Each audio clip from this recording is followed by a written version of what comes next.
Most people get this wrong when they hear 0% tax offshore company. They immediately assume it means hiding money or breaking tax laws. That misunderstanding is exactly why so many people end up in trouble. Here's the truth no one tells you. A properly structured offshore company does not magically erase taxes. Instead, it works based on jurisdiction rules, residency status, and where your income is actually generated.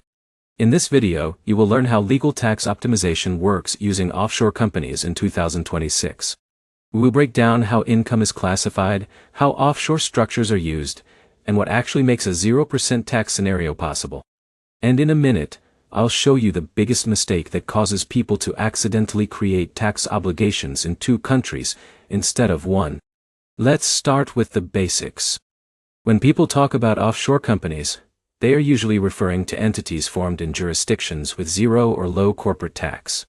Examples include places like the Cayman Islands, Bahamas, or BVI. But here's the problem. Just forming a company, there does not automatically mean you personally pay 0 tax. Tax depends on 3 key things: where the company is registered, where the management happens, and where you personally are tax resident. Now let's make this simple with an example. Imagine Alex forms a company in an offshore jurisdiction and invoices clients globally. If Alex still lives in a high-tax country and runs the business from there, that country may still tax his income. So even though the company is offshore, the personal tax liability remains. Now here's where it gets interesting. The legal 0% tax structure usually only works when the entire setup is aligned. That means the company is in a low-tax jurisdiction, management and control are structured properly, and the owner is tax resident in a favorable country or legally structured residency situation. But here's the biggest mistake people make. They mix personal and corporate residency rules. They think company location alone determines tax outcome. It does not. Step 1 is choosing the right jurisdiction for your company. This determines corporate tax exposure. Step 2 is defining where the business is actually managed.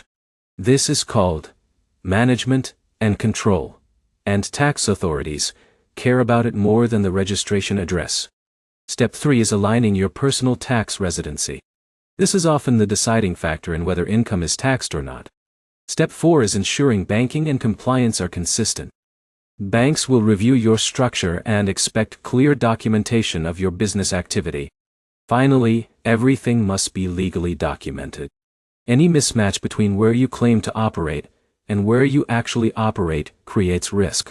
To summarize, 0% tax offshore structures are not about loopholes. They are about correct legal alignment between company setup, management, and residency rules. If you understand this properly, offshore structuring becomes a powerful legal tool. If you misunderstand it, it becomes a compliance risk. If you want more clear breakdowns like this, comment and subscribe so you do not miss the next guide.